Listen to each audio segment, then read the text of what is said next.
Buenas tardes, ¿cómo están?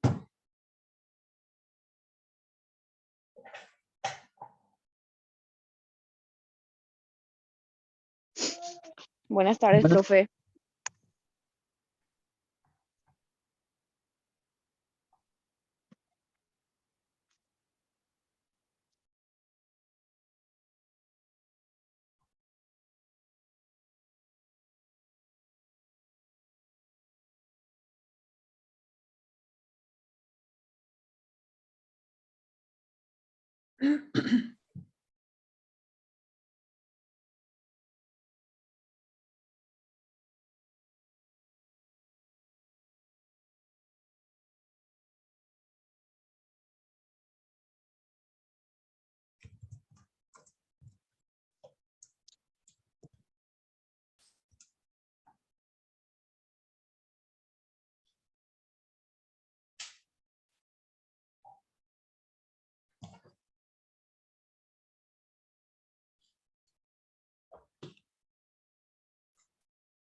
Bien, quiero compartir con ustedes un material que es buenísimo sobre, es un manual de fortalecimiento, de orientación para el fortalecimiento de la gestión escolar. Se centra en todo lo que vamos a estar trabajando en este módulo, desde el PEI, el POA, el PCI, también el plan de mejora, todos los instrumentos que se utilizan.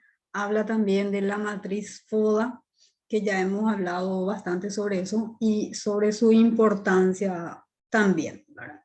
Bien, este material también voy a compartir con ustedes al finalizar la clase. ¿En qué consiste? Vamos a ir verificando algunos aspectos más importantes en cuanto a la elaboración del proyecto educativo institucional. Como les había dicho también, el PEI es la Biblia del director y de la institución. ¿Por qué? Porque es lo que rige en el sentido que es un documento que debe estar contextualizado. ¿A qué me refiero? Hubo un tiempo, y seguramente que hay todavía ese tipo de prácticas, en las que la gente copiaba los proyectos educativos institucionales y en el peor de los casos, algunos ni siquiera le cambiaban el año, los nombres de las instituciones y tenía una inconsistencia terrible, ¿verdad? Desde la supervisión, que nosotros estamos, ¿verdad?, en la supervisión de apoyo técnico pedagógico, una de las funciones del supervisor, como lo dice la palabra, es supervisar esas tareas. Nosotros que somos parte del cuerpo técnico, los técnicos de supervisión, nos vamos a las instituciones educativas y ¿qué es lo que hacemos? Nos regimos por una resolución que dice que cada institución educativa tiene que contar con documentos de tenencia obligatoria, que se diferencia. Por una parte, documentaciones que tienen que tener el director, que tiene que tener la parte administrativa, técnica administrativa, que puede ser secretario, psicólogo, orientador, en el caso que tenga. Y por otro lado están las documentaciones que tienen que tener los docentes. Bien, entre uno de los documentos más importantes que debe obrar en una institución educativa es el proyecto educativo institucional, que tiene una duración de 5 años. Pero como hablamos también ya sobre esto, las planificaciones son flexibles, es decir, se van ajustando de acuerdo al escenario y de acuerdo también al nivel de logros que tienen los objetivos establecidos.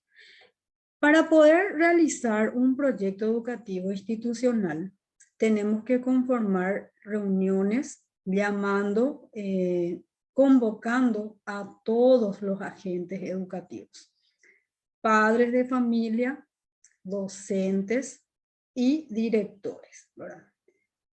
Hay otra cuestión también que se está instalando ya hace varios años, es el EGIE.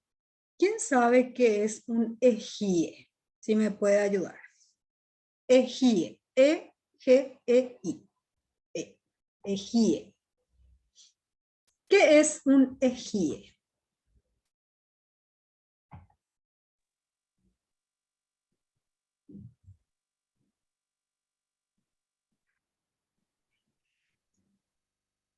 ¿Qué es? Está conformado, profe, por un equipo de gestión educativa, gestión escolar institucional, y conforman los alumnos, docentes y también personal administrativo como el director.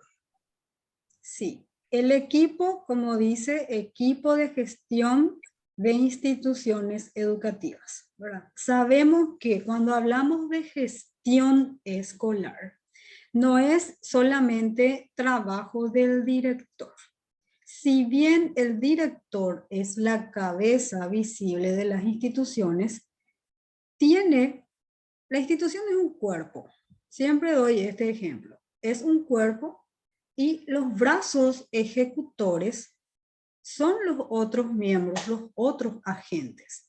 ¿Qué pasa con el director? Hay dos cuestiones. ¿Qué pasa con el director que es autoritario o que no tiene la capacidad de delegar?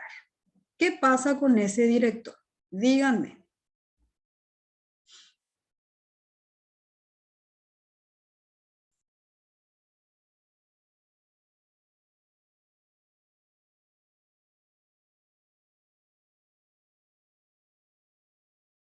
Gustavo, vos estás en aula, ¿verdad?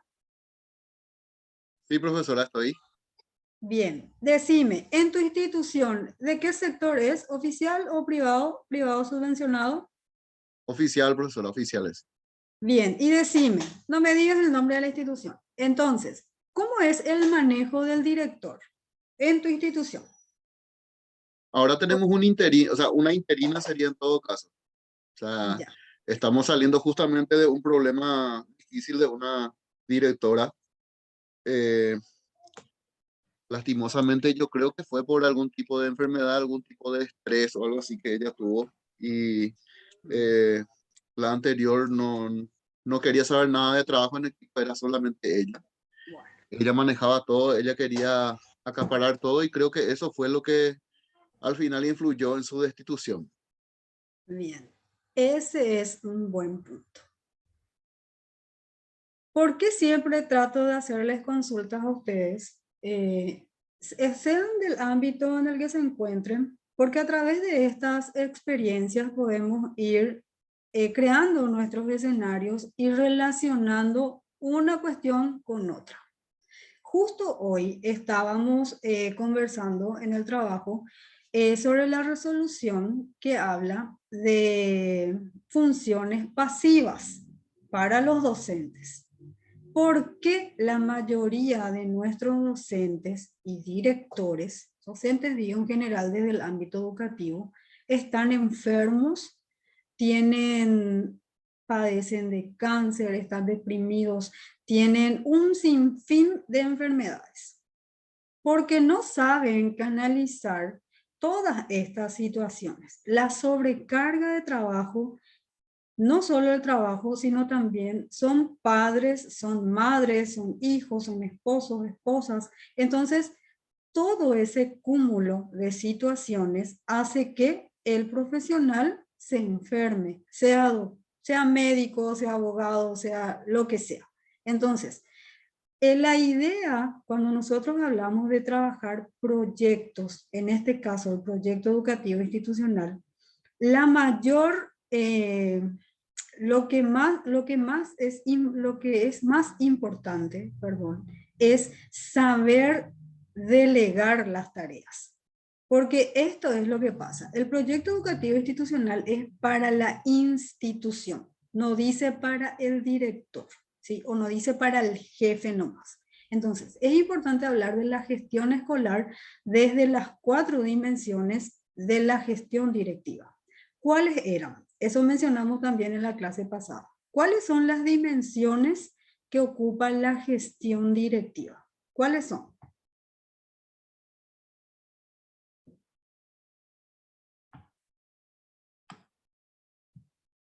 Son 4. ¿Cuáles son?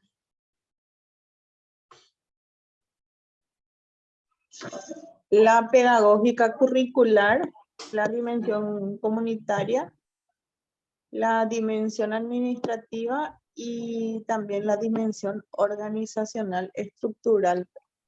Bien. ¿Cuál de ellas es más importante? Todas son importantes, profe, porque cada uno cumple una función específica. Se pueda lograr la estructuración del funcionamiento de la institución. Exactamente. Ninguna de las dimensiones es más importante que la otra. El director debe cumplir, tiene sus funciones propias, al igual que los otros agentes educativos, pero ninguna dimensión debe ser más importante que la otra. Porque hay instituciones en las que se preocupan solamente por la parte administrativa, no se tiene que entregar todas las documentaciones, todo tiene que estar en regla, en forma, debe estar, pero también se debe ocupar la parte pedagógica, que sus docentes estén capacitados, que sean capaces, que sean competentes, que sean buenas personas y que les traten bien a sus estudiantes, a sus padres y a toda la comunidad educativa.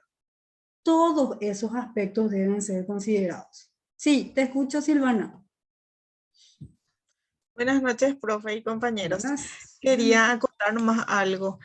Sí. Yo trabajé 4 años en el colegio Salesianito y ahí yo pude ver cómo ellos varían un poquito, porque le dan otro enfoque.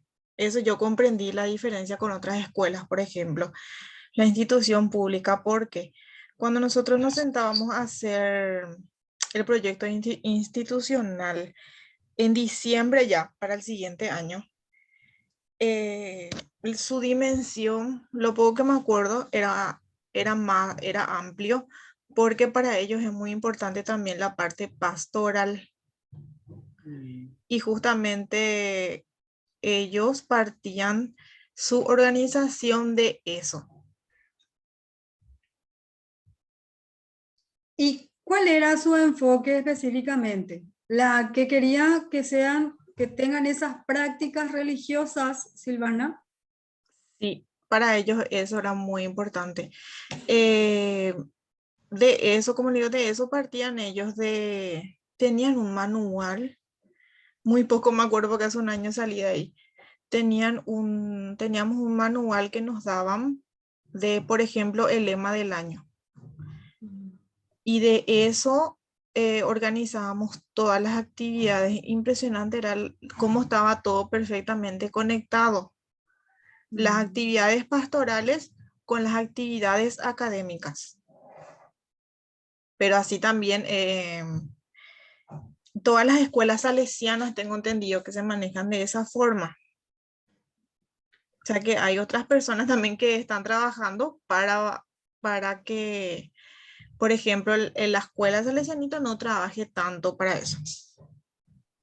Pero sí era un trabajo, como les digo, un año antes ya se hacía todo eso. Sí, y depende mucho bueno, cuando hablamos de instituciones privadas gozan de mayor autonomía, ¿verdad? En cuanto al enfoque, como decías, que le pueden dar en cuanto al manejo institucional.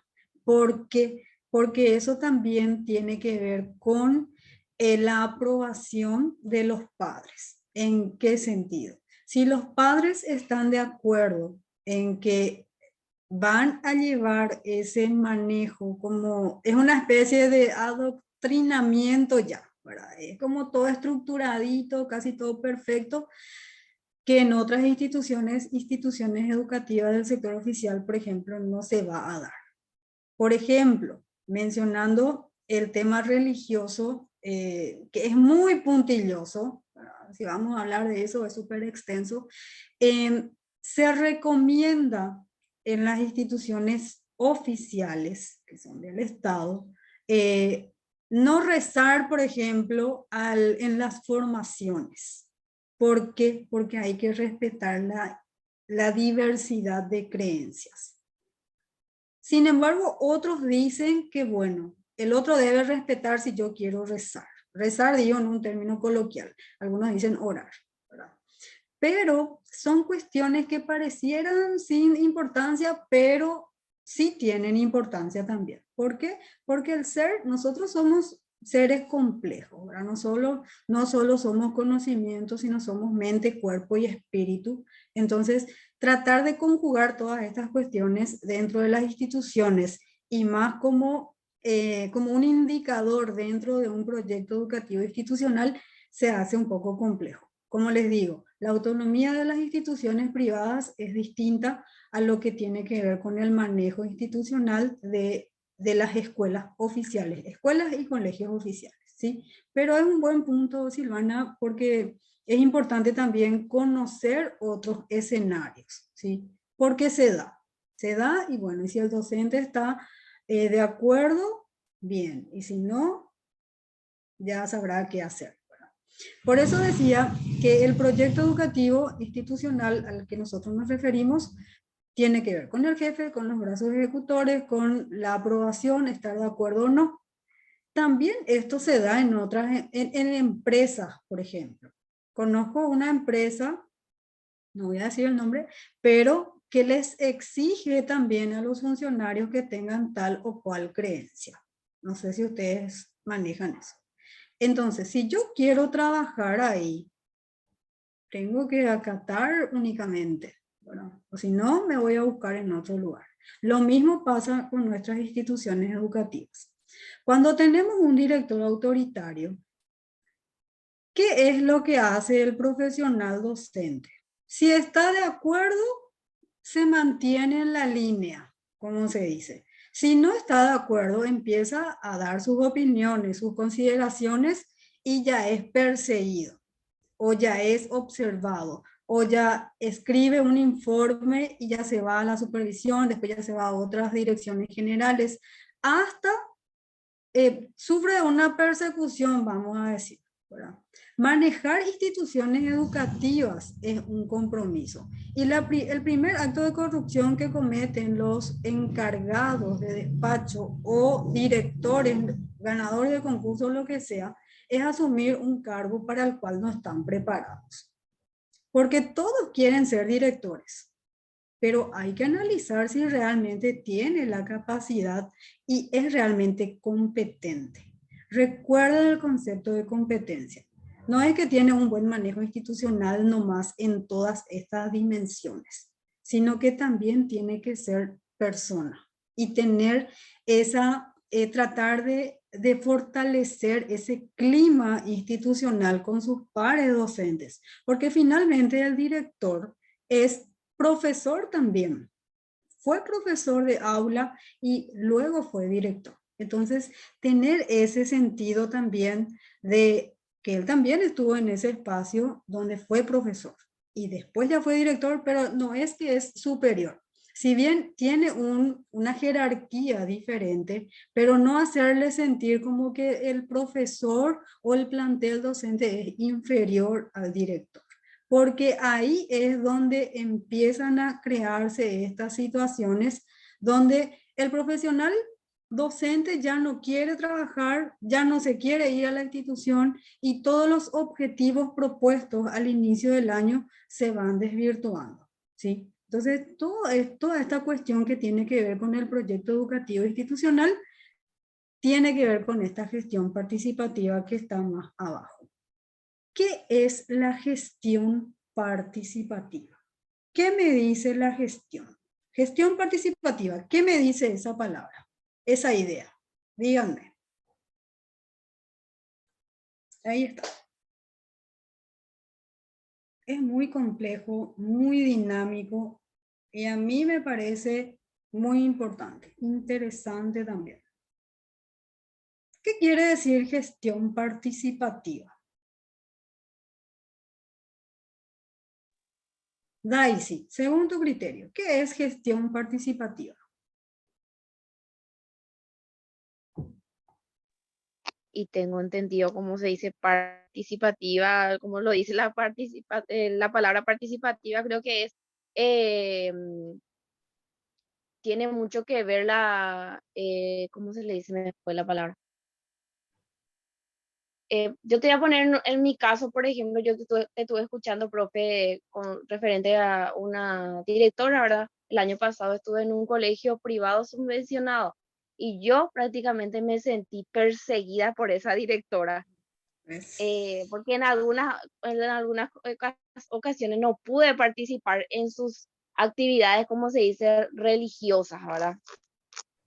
Y te digo, me sentí tan perseguida que tuve que renunciar ya para este año, ya no pude ir más, ya no pude ser parte del plantel docente, ¿verdad? Porque ellos eran, no sé cómo te voy a explicar, eran muy religiosos y más o menos te imponía a que vos hagas o participes en todas sus actividades. Y eso, yo creo que a mí, en mi ocasión, yo no sé si me estoy equivocando, creo que no debería de ser así. No. Y no debería de ser ella como directora tratarle de esa manera, ¿verdad? A su docente, porque no era solamente en mi caso, había otros docentes también que se sentían así, de los cuales ya para este año ya no fueron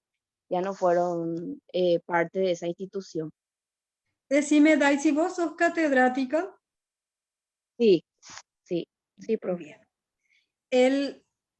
Ese es otro tema importante también. El docente catedrático es conocido también como docente taxi. ¿Por qué? Porque se va de un lugar a otro. Lastimosamente no son omnipresentes, ¿verdad? Si no podés asistir a ese evento, a esa actividad, porque te coincide con otra institución o tenés que cumplir compromisos ya asumidos, creo que tiene que tener mínimamente ese sentido de comprensión en que Daisy Ramírez no puede asistir a la actividad. Sentido común también yo le llamo. Entonces, si no Lasti- la- puedes... Lastimosamente, esta directora, profe, no tenía ese sentido común. Prácticamente para ella solamente existía su institución. Y no, y no puede ser. Por eso te preguntaba si es Y, que eras catedrática, porque si no podés estar ahí, no podés, y punto. y claro, claro. Entonces, bueno, esa parte de la gestión participativa también tiene que ver con el sentido del respeto, la Sí, solidaridad, comprenderle al otro, y por eso preguntaba, participar no es solamente estar acá escuchando y hablando, sino que abarca muchas cuestiones también, ¿verdad? Vos podés participar, bueno, participaste en lo que es la elaboración, la reestructuración de lo que es el proyecto educativo institucional a través sí, del diagnóstico que se hace, algunos hacen al finalizar el año, otros hacen al inicio del año, que también es válido, ¿verdad? Porque se puede evaluar al finalizar y también se puede evaluar ya los resultados obtenidos al finalizar el año. Eso ya depende de la dinámica institucional. Bien, por otra parte, la participación, la gestión participativa también tiene que ver con los padres y también tiene que ver con los estudiantes que hacen parte de la comunidad educativa. Anteriormente no se le tenía tan en cuenta a los estudiantes, pero hoy por hoy sí. ¿Por qué? En los niveles de primer ciclo y segundo ciclo ya tenemos delegados de grado Y en el nivel medio ya tenemos representantes de curso que también conforman se me fue la palabra, son como... Centro de estudiantes, profe. Gracias Blanca, consejos, centros de estudiantes.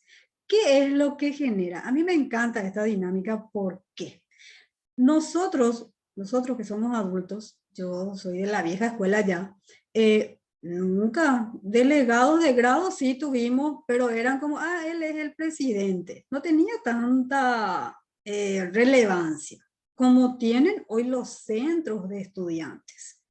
¿Qué es lo que permite que ellos puedan expresar sus ideas, que puedan expresar sus ideas con respeto?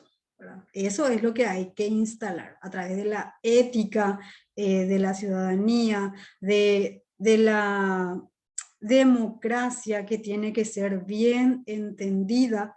No vamos a practicar la democracia y vamos a decirnos lo que nosotros queremos y yo opino esto y tu opinión no es válida. No, esa no es la idea de democracia. Entonces, muchas veces hemos hablado ya en varios módulos la importancia que tiene ir instalando estas cuestiones cívicas de respeto, de responsabilidad, de solidaridad desde las primeras etapas escolares, que es desde el nivel inicial. Blanca, vos estás en nivel inicial, ¿cierto?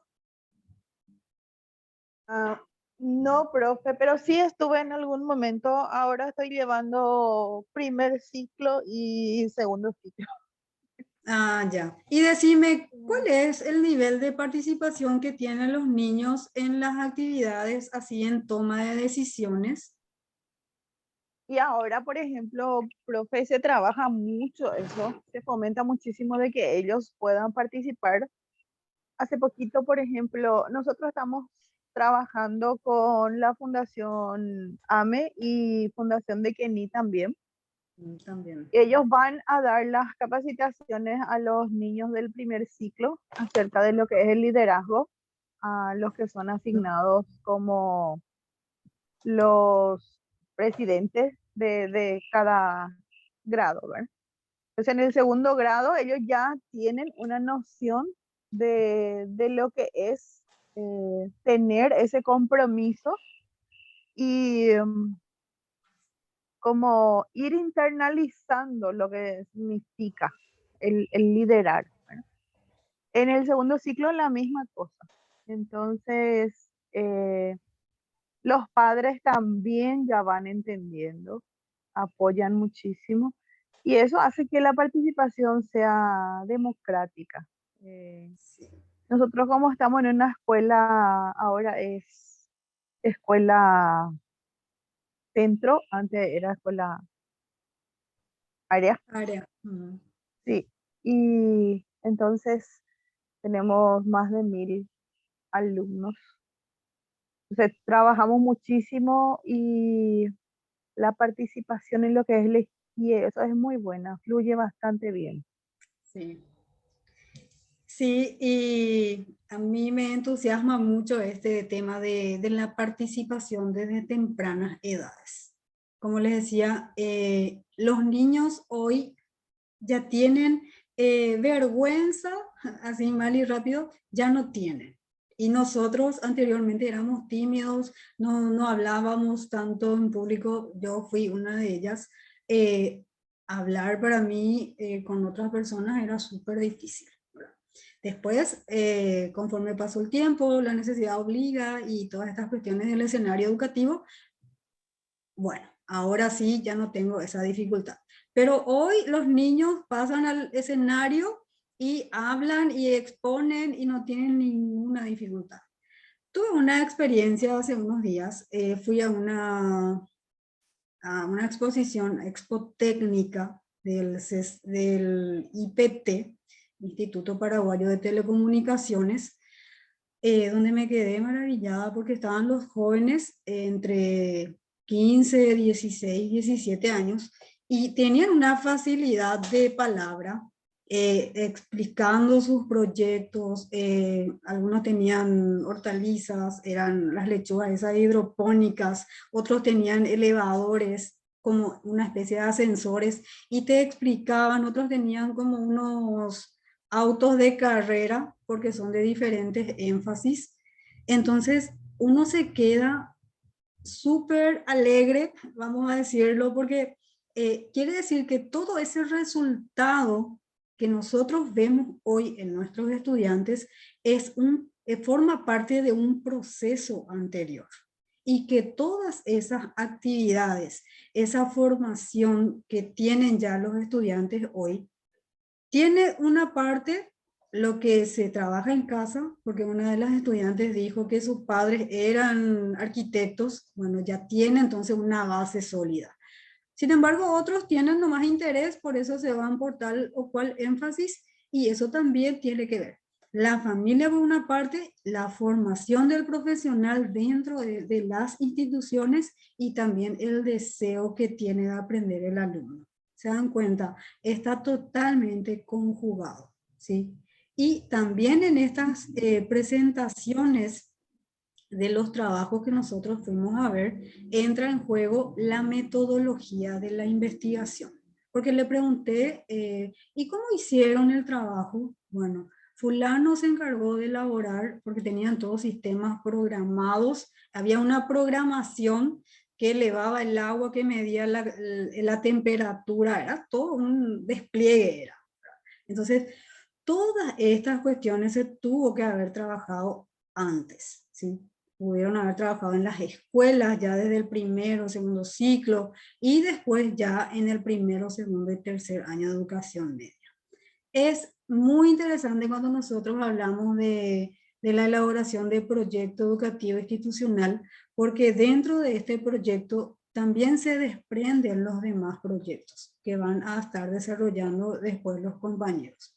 En el proyecto curricular, en el proyecto de aula, todo eso se va enmarcando también a partir del proyecto educativo institucional. Como bueno, acá les estaba diciendo, ¿verdad? El proyecto curricular institucional, el proyecto de aula, también está el proyecto educativo comunitario, en el que están involucrados ¿quiénes?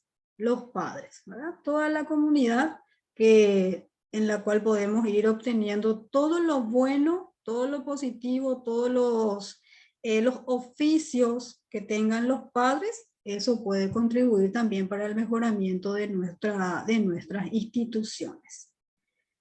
Bien, después hablamos también de los niveles de concreción que tiene que ver con el proyecto educativo nacional, que es a nivel macro, el proyecto educativo departamental, luego nuestro proyecto educativo institucional, que está a cargo del equipo de gestión, luego tenemos ya el proyecto curricular, que es los docentes, que está a cargo de docentes y directivos, y el proyecto áulico, que es, según el diccionario, áulico no existe, pero es conocido así, ¿verdad? El proyecto de aula, también le llamamos.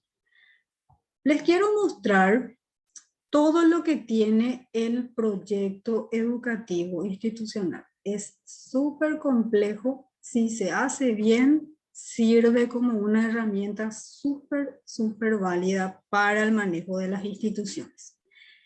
Bien, en el marco situacional tiene todo lo que es los datos de la identificación, la reseña de la institución, la descripción, cómo es la parte sociocultural, el contexto, ¿verdad? El contexto de cada institución, la modalidad y los ciclos, los niveles, en el caso de nivel medio, el organigrama, que también va sufriendo modificaciones al igual que la matrícula, porque hay alumnos que ingresan, otros que salen, número de resolución de apertura y habilitación de la institución y también de los grados y de los cursos. Algunas instituciones no cuentan con esas resoluciones. Cantidad de profesionales docentes, valores y actitudes que van a enfatizar durante esos 5 años de vigencia que tiene el proyecto educativo y los temas transversales. Luego, en la justificación, le van completando también el resumen del diagnóstico, problemas principales y sus causas. ¿Quién conoce cuáles son los problemas principales que trabajamos en el proyecto educativo institucional en la mayoría de las instituciones? ¿Qué es luego a nivel nacional el problema? ¿Quién sabe? La conducta. Uno es la conducta, ¿qué otro es? El proceso de aprendizaje, profe. Sí. Las metodologías de enseñanza y aprendizaje. Fíjense, metodología de enseñanza y de aprendizaje. De enseñanza, cómo estoy enseñando y las metodologías que estoy utilizando para que ellos aprendan. Es complejo, es docente, es alumno. Por eso siempre hablamos de la retroalimentación de los procesos. No solo de lo que el alumno no está logrando, sino de lo que yo como profesional estoy brindando. Porque yo puedo tener la mejor metodología desde mi criterio, pero ¿cuál es el alcance que tiene realmente mi metodología? ¿Y dónde voy a visualizar eso? En los resultados. Cuando veo que tengo un alto nivel de aplazados, entonces tengo que rever mi metodología.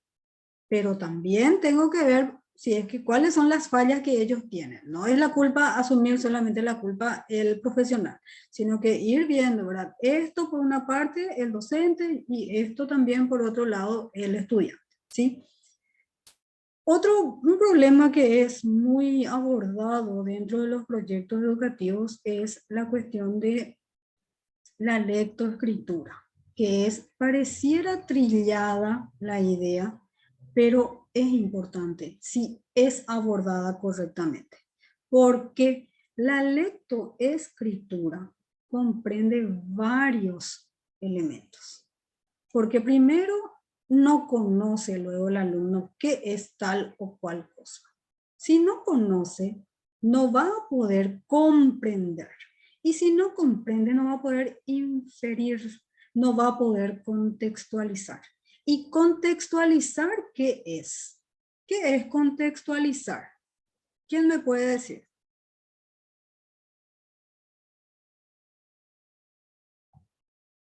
¿Qué es contextualizar? Si nos referimos a la información.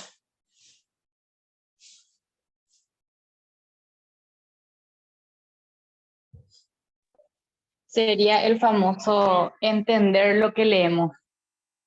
Si yo te pregunto algo y vos me podés explicar con tus palabras, de acuerdo a tu percepción, estás contextualizando. Vos le preguntás algo al estudiante y no sabe de qué vos le estás hablando. Quiere decir que no pasó todo eso, no realizó correctamente todos esos procesos anteriores. No conoce, no comprende, no interpreta y mucho menos va a tener esa capacidad de inferir y contextualizar. Entonces, todos esos procesos anteriores, insisto, se tienen que ir trabajando ya desde el nivel inicial. No es solamente que el color amarillo, que el color rojo, que el color verde. ¿Para qué sirve? ¿De qué forma puedes utilizarlo? O sea, abrir caminos en la mente del niño. Sí, te escucho, Silvana. Profe, yo soy psicopedagoga. Hace 2 años por ahí que estoy ejerciendo. Y impresionante es los casos que me vienen. Y yo trabajo netamente en consultorio, ya no trabajo en escuelas, pero sí es muy llamativo los muchos problemas de aprendizaje que hay. Y como vos estabas comentando que es tan importante el nivel inicial, poder enfatizar hábitos, detectar a tiempo Y una pena que las escuelas públicas de escasos recursos no tienen el acompañamiento que necesitan. Es muy difícil acceder a un profesional. Tengo niños de 15 años que no leen. Y uno se pregunta, ¿cómo llegó hasta ese punto? ¿Y por qué recurren a un profesional a esa edad? Porque ahí recién a veces necesitan, le obliga a la escuela a tener el informe para Sí. poder hacerle pasar de grado. Hasta esa instancia tienen que llegar. Sí, y Y dijiste es la preocupante. palabra clave, le tiene que hacer pasar. Sí, esa es la condescendencia del ministerio. Ah, bueno, tiene que pasar, no puede repetir porque representa un gasto, ¿verdad?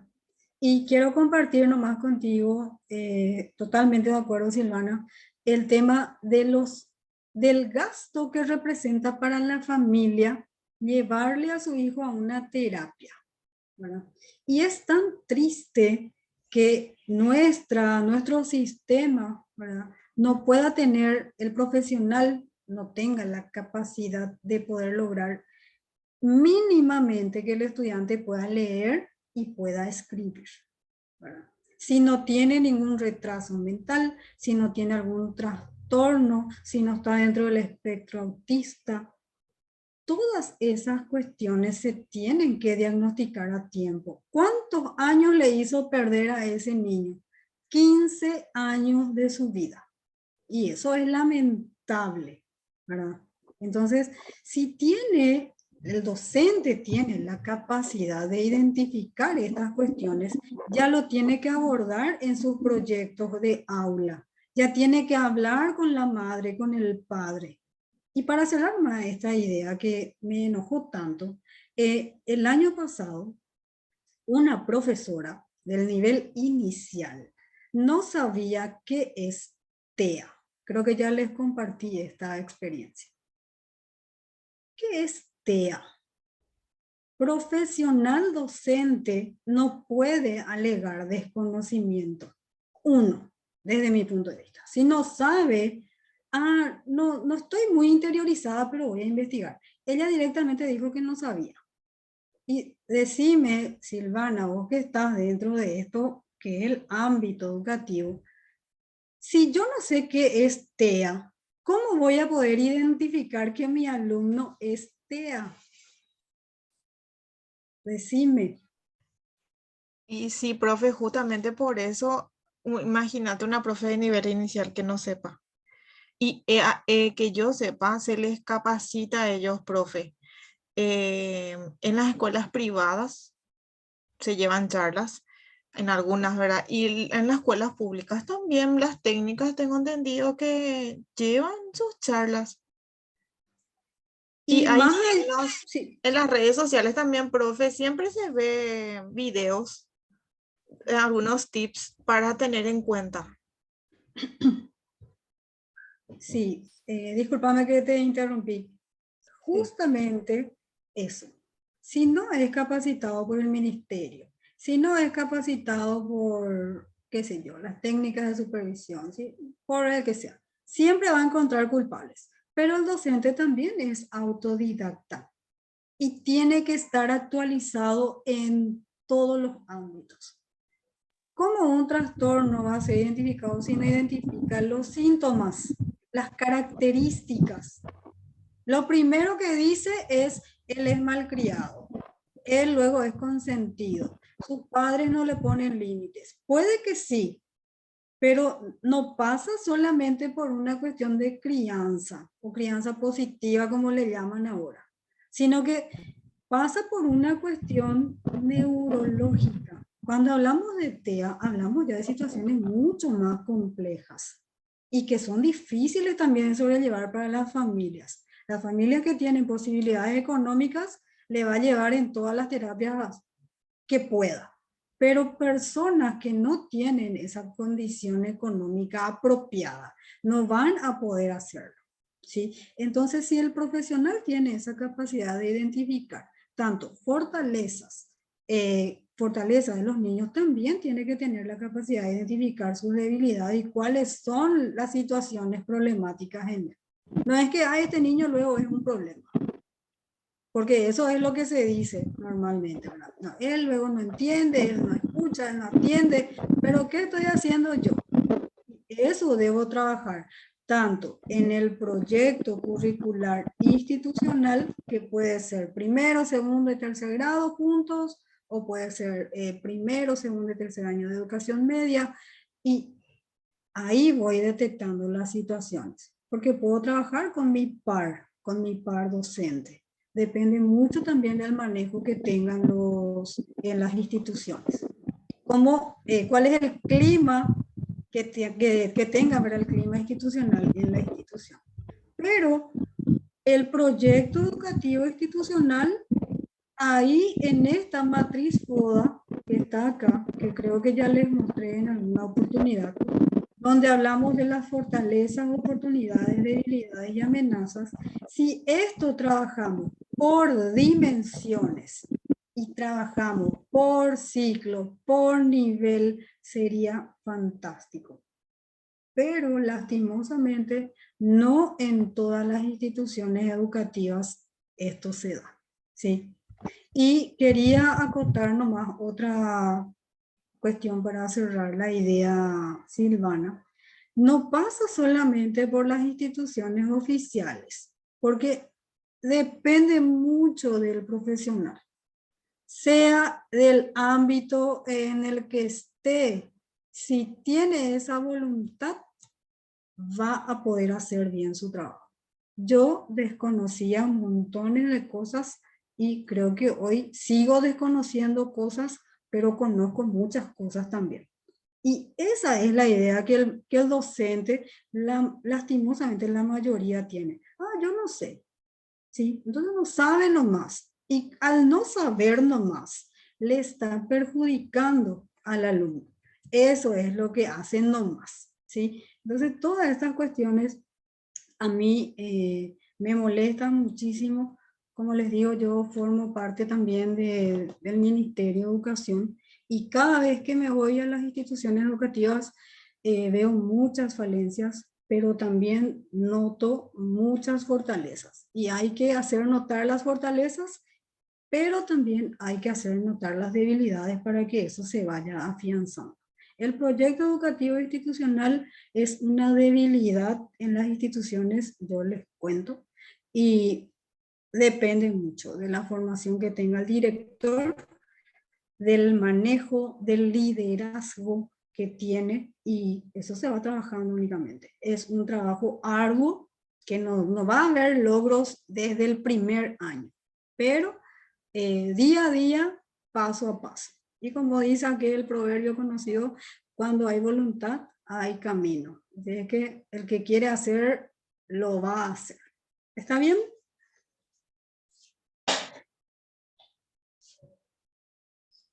¿Alguna consulta?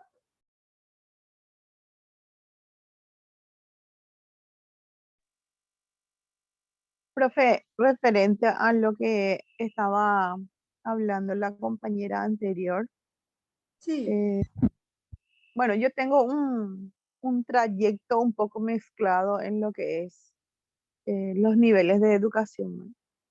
Cuando me gradué de docente de grado, me fui directamente a parar en educación inclusiva y tenía que adquirir formación para poder trabajar y también enseñar con propiedad. Entonces opté por seguir la carrera de psicología, terminé, aprendí muchísimo porque más se inclina, la educación inclusiva más se inclina hacia la psicología y la inclusión. Sí. Trabajé muchos años, pero ahora hace 3 años que concursé para estar cerca de mi casa en escolar básica. Es como que pasé al otro lado para ver. Porque antes yo me enojaba muchísimo si tenía, por ejemplo, un alumno que quería incluir en una escolar básica y las profes me rechazaban y me decían cualquier cosa, ¿verdad? Bueno, hoy yo estoy en ese campo y me doy cuenta de que son varios factores que influyen para que los niños, así como estaba contando la compañera, lleguen, por ejemplo, a 15 años de edad sin leer. Uno de los factores principales en escuelas públicas, por ejemplo, por más que el docente haya detectado que tiene alguna falencia y le sugiere a los padres que le lleve a un profesional, si los padres hacen caso omiso, eso se va, pasa de grado, ojo. Y hay otros que los docentes se niegan a querer saber un poco más del por qué está sucediendo eso. Dice, no, él es malcriado, nomás no, él es perezoso, él no quiere escuchar lo que se le dice, no entiende. Entonces, no asocian con que hay algo más que escapa de repente simplemente a un problema de conducta o un problema de atención que se puede todavía trabajar un poquito. Pero cuando se trata de la parte neurológica, de un accidente fetal o cosas así con el que el niño ya viene, es otra cosa que se tiene que abarcar. Y ahí es donde está el problema, porque generalmente los docentes queremos meter todo en la misma bolsa. Y ahí es donde surge el problema de que ese niño que no se puede trabajar porque se queda, porque esto. Y tengo un sobrino que probablemente por todas las características que él está presentando, está dentro del rango de alta capacidad y está en el primer grado. Entonces tratamos de hablar con la profe. ¿Qué dice la profe? No, tampoco está dentro de ese rango porque él no me termina la tarea. Alta capacidad también es un niño que necesita ser incluido justamente por los desajustes que tiene. Claro. Y yo no sé si ella entiende de alta capacidad aquel niño que hace toda su tarea impecablemente o qué es lo que entiende de alta capacidad, ¿verdad? O sea que son muchos factores que hay que trabajar muchísimo. Sí. Tiene tantas, las altas capacidades, las altas, es igual de complejo que aquel que tiene capacidades diferentes. ¿Por qué? Porque ya así mal y rápido, o ya popama, ya le aburrió. Y las tareas que le está proporcionando la profesora no son de su interés. Por eso no termina, por eso no hace, por eso no quiere hacer. Pero ahí está la falencia. Ella no sabe cuáles son las características a profundidad. Cree nomás que porque es alta, tiene altas capacidades, es un superdotado que así va a hacer todo y después ya va a querer hacer más. No es tan así. Al igual que los niños con TEA, todos son diferentes, toditos, ninguno es igual a otro. Tienen algunas características similares, pero ninguno es igual a otro. Entonces, con las altas capacidades pasa lo mismo. Insisto, la formación del profesional es imprescindible, es innegociable en todas las áreas, ¿sí? Bien, un gusto compartir con ustedes estas experiencias. El día martes, iniciamos con la presentación del grupo 1. Que tengan un buen descanso. Muchas gracias, profesora, muy amable. Hasta luego. Gracias, profe. Hasta luego. Chao.